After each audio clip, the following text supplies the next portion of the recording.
Eu saúdo a todos os irmãos com a doce e gloriosa paz do nosso Senhor e Salvador Jesus Cristo. Continuamos aqui a nossa meditação, a nossa leitura, a nossa jornada pela fé, no capítulo 5 do livro de Números. O Senhor falou a Moisés e disse: ordena aos filhos de Israel que excluam do acampamento todos os que têm alguma doença contagiosa de pele, como a lepra, todos os que têm corrimento nos órgãos genitais e todos os que estão impuros por terem tocado em algum morto. Homem e mulher os afastareis e os colocareis fora do acampamento. Assim os filhos de Israel não contaminarão seu acampamento no meio do qual eu habito. Assim fizeram os israelitas, puseram-nos fora do acampamento.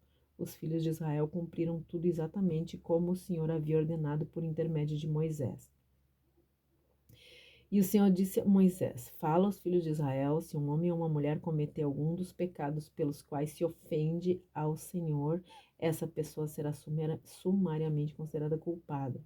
Confessará o pecado cometido, restituirá o valor correspondente ao que é devedor, acrescido de 1/5, restituirá aquele a quem prejudicou. Mas se tal homem não tem nenhum parente ao qual possa fazer a restituição, a indenização devida ao Senhor, é entregue ao sacerdote, além do carneiro da expiação, por meio do qual o sacerdote realizará o rito de expiação pelo culpado. Tudo aquilo que os filhos de Israel consagraram e trouxerem ao sacerdote pertencerá a este. As coisas consagradas a cada um lhe pertencem. Aquilo que alguém oferece ao sacerdote será deste. Então o Senhor disse a Moisés: fala aos filhos de Israel, tu lhes dirás: se há alguém cuja esposa se desviou e se tornou infiel, tendo relações sexuais com outro homem, tornando-se impura, porém sem o conhecimento do marido, pois não houve testemunhas e, portanto, ela não foi apanhada no ato. Contudo, se um espírito de desconfiança vier sobre o marido e tornar o ciumento da sua mulher que está contaminada, ou ainda se esse espírito de ciúme vindo sobre ele, o tornar desconfiado da sua esposa que está, porém, inocente, tal homem conduzirá sua mulher perante o sacerdote e fará por ela uma oferenda de 1 jarro de farinha de cevada em favor dela. Não derramará azeite nem porá incenso sobre a farinha, porque é uma oferta de cereal pelo ciúme, para que se revele a verdade sobre o pecado. O sacerdote trará a mulher e colocará diante do Senhor. Em seguida tomará água em um vaso de barro e, tendo tomado do pó do chão do tabernáculo, o espargirá sobre a água. Apresentará a mulher perante o Senhor, soltará o cabelo dela e depositará sobre as mãos dela uma oferta memorial, a oferta pelo ciúme, enquanto ele mesmo terá em sua mão a água amarga que traz maldições. A seguir, o sacerdote fará a mulher jurar e lhe dirá: se não é verdade que algum homem se deitou contigo e que te desviasse de que te torne impura enquanto sob a autoridade do teu marido, que estas águas amargas e de maldição te sejam inofensivas. Entretanto, se é verdade que fosse infiel, enquanto compromissada pelo casamento com teu marido e que te contaminasse por haver deitado com um homem que não é teu esposo, o sacerdote fará nesse momento a mulher prestar juramento imprecatório e continuará dizendo: que o Senhor te faça no meio do povo objeto de desprezo e maldição, fazendo com que a tua barriga inche, que a tua coxa descaia e jamais possa ter filhos. Que essas águas de maldição penetrem nas tuas entranhas, a fim de que teu ventre se encha e o teu sexo murche. E a mulher responderá: Amém, assim seja. Em seguida, o sacerdote escreverá essas imprecações em um documento e as lavará com as águas amargas. E fará a mulher beber essas águas amargas e de maldição. Essas águas entrarão em seu corpo, causando-lhe amargo sofrimento. O sacerdote então tomará nas mãos da mulher a oblação, a oferta de cereal pelo ciúme causado, e a moverá ritualmente diante do Senhor e a colocará sobre o altar. E tomará um punhado da oblação por conta do ciúme, como oferta memorial, e queimará sobre o altar. Depois disso, fará a mulher beber dessas águas. Ao fazê-la beber dessas águas, se de fato ela se tornou impura, enganando seu marido, então as águas de maldição, penetrando no seu corpo, lhe produzirão amargo sofrimento. Seu ventre vai inchar, seu sexo murchará, e ela servirá para o seu próprio povo, exemplo nas maldições. Se ao contrário ela realmente não se contaminou e se estiver inocente, fica livre do castigo e será capaz de gerar filhos. Esse é, portanto, o ritual para o caso de uma mulher que provoca ciúme em seu marido e se torna impura ao cometer adultério, ou quando o ciúme se apodera de um homem porque suspeita da sua esposa. O sacerdote a colocará diante do Senhor e fará passar por todo esse ritual. Se a suspeita se confirmar ou não, o marido estará livre da culpa, contudo a mulher sofrerá as consequências da sua iniquidade.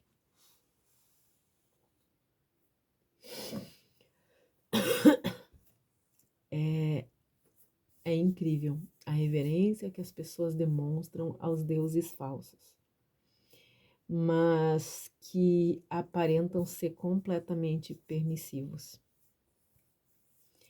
Elas levantam cedo, saem nas madrugadas, acendem velas, incensos, vestem roupas especiais, servem bebidas, comidas, etc. Muitas coisas.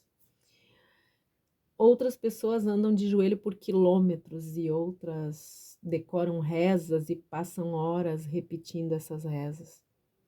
O fato é que a maioria dos que se denominam cristãos acham sacrifício demais quando leram um capítulo da Bíblia. Que coisa muito triste isso, né?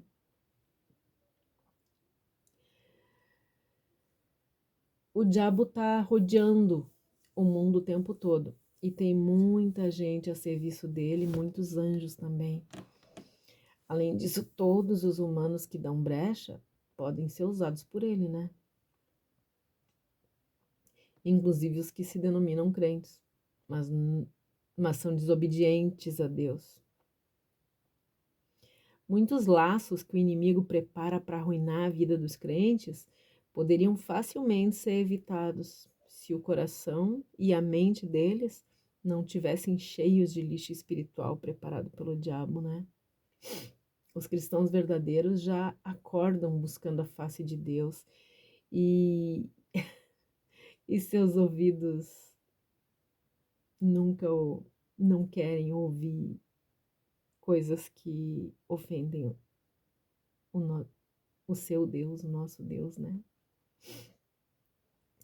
Os cristãos verdadeiros, eles acordam buscando a face de Deus, se alimentam com a sua palavra, estão atentos em todo o tempo ao que os seus ouvidos não devem ouvir, ao que os seus olhos não devem ver, onde seus pés não devem pisar ou o que não deve sair da sua boca.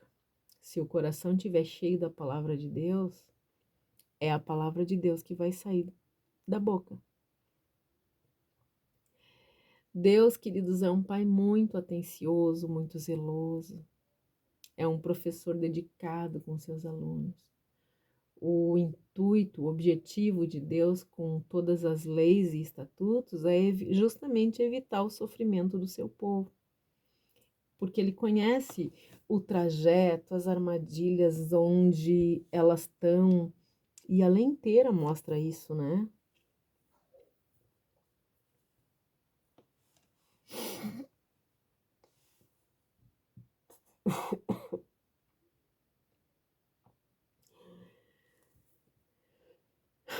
Quem conhece a palavra de Deus e medita nesse manual aqui,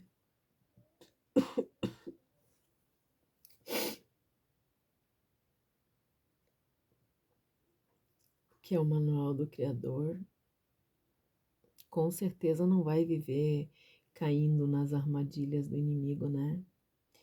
Porque o Deus que nos criou conhece as fraquezas do ser humano e ele oferece auxílio material, psicológico, espiritual antes que seja necessário usar qualquer coisa.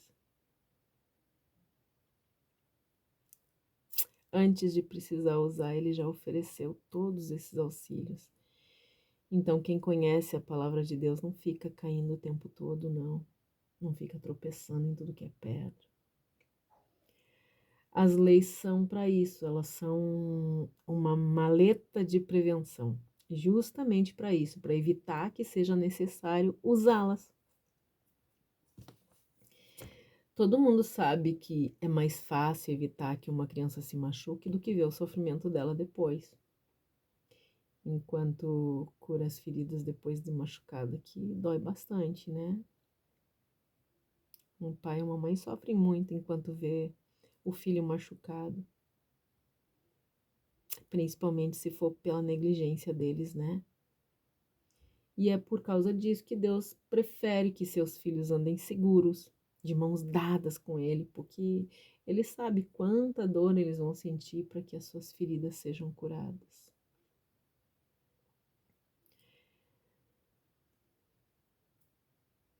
Aqui dos versículos 1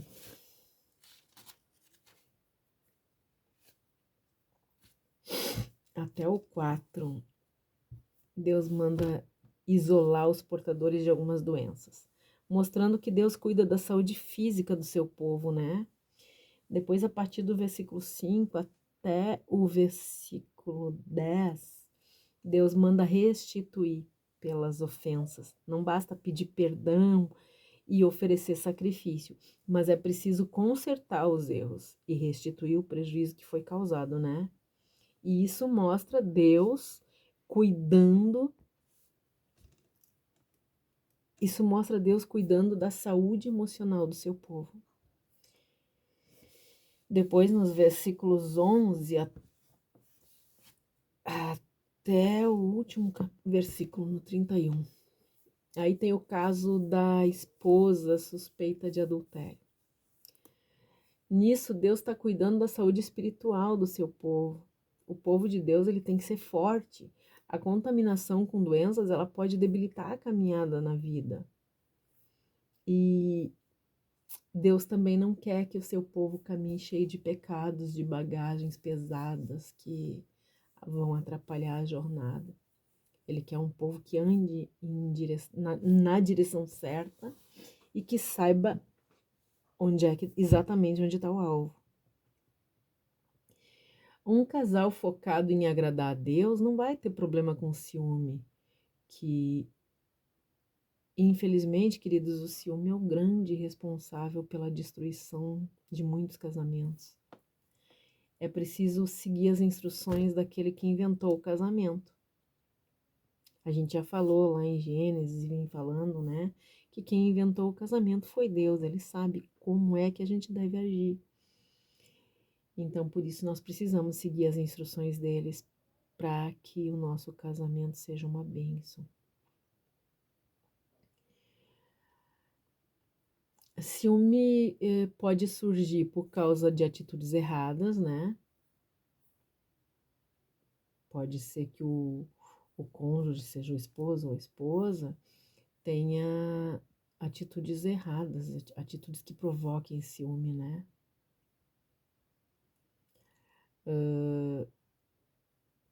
Quando o cônjuge, o esposo ou a esposa se relaciona com uma outra pessoa do sexo oposto, ele precisa vigiar muito para nunca deixar o esposo ou a esposa com ciúme, inseguro. É muito perigoso uma pessoa insegura.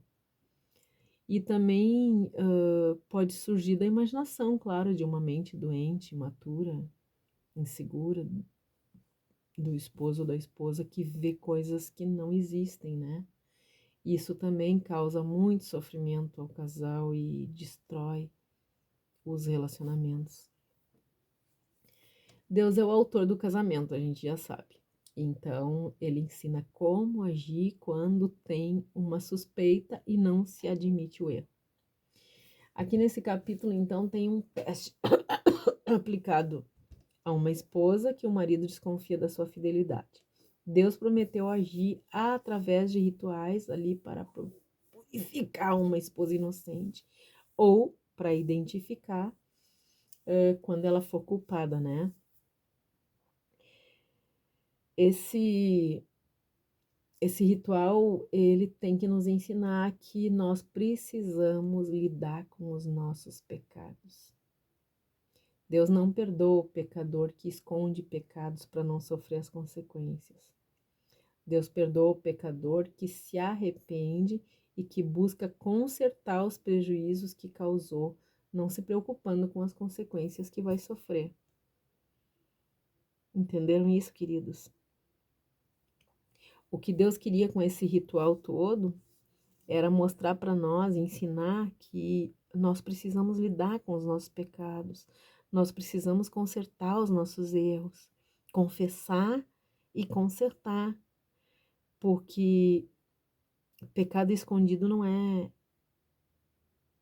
é pecado perdoado. Nós precisamos confessar e lidar com eles.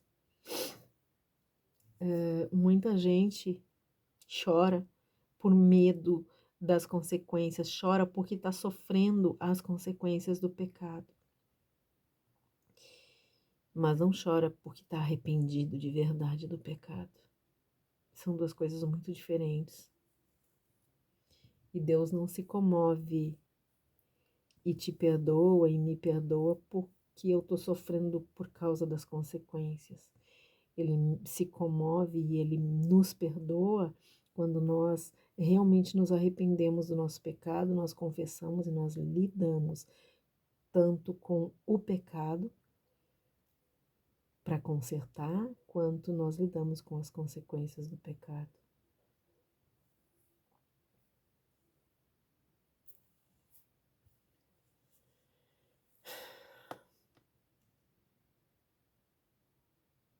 Então, queridos, Deus perdoa o pecador que se arrepende e busca consertar os prejuízos que causou, sem se importar, é claro, com as consequências, né?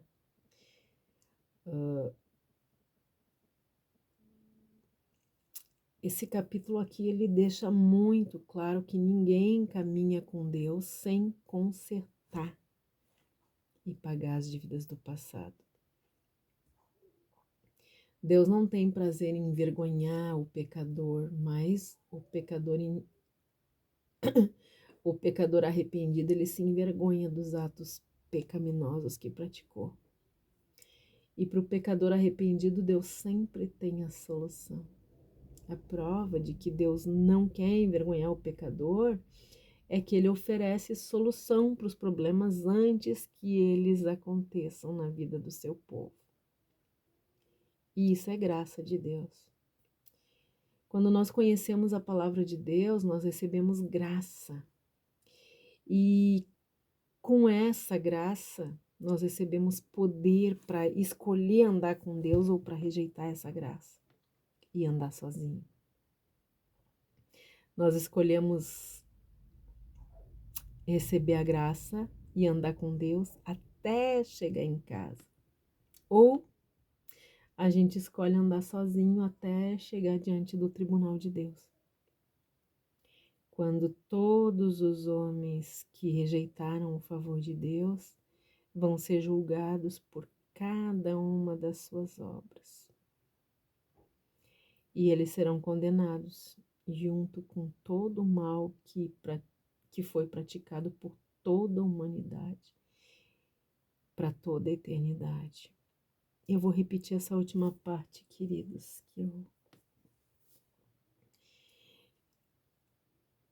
a graça de Deus, a graça de Deus é um favor não merecido, né? Graça é um favor não merecido. Nós não merecemos, mas Ele nos deu graça. Ele nos oferece graça. Mas quando essa graça a gente recebe quando conhece a palavra de Deus. Mas quando a gente recebe essa graça, nós recebemos também o poder de decisão. Se nós escolhemos andar com Deus ou se nós escolhemos continuar na nossa vida de pecado. Não existe andar com Deus e continuar na vida de pecado. Mas se nós escolhermos a graça de Deus, nós nos afastamos do pecado e escolhemos andar com Ele até voltar para casa, até chegar naquele dia em que nós vamos ouvir o Senhor Jesus dizendo: entra, bendito do meu Pai. para participar do grande banquete. Mas se nós decidimos, se nós escolhemos rejeitar o favor de Deus, então nós escolhemos caminhar sozinho. E caminhando sozinho, nós vamos caminhar sozinhos até chegar o dia do grande tribunal de Deus, quando todos os homens, todos que rejeitaram o favor de Deus, vão ser julgados por cada uma das suas obras, vão ser julgados e condenados por cada um dos pecados cometidos, por todo o mal praticado por toda a humanidade, para sempre, por toda a eternidade. Hoje nós podemos escolher, queridos. O que você vai escolher? Que Deus nos abençoe e nos guarde, que Ele perdoe os nossos pecados e que Ele tenha misericórdia de todos nós. E que Ele faça resplandecer o seu rosto sobre todos nós. Um forte abraço e até o próximo capítulo, em nome de Jesus. Amém.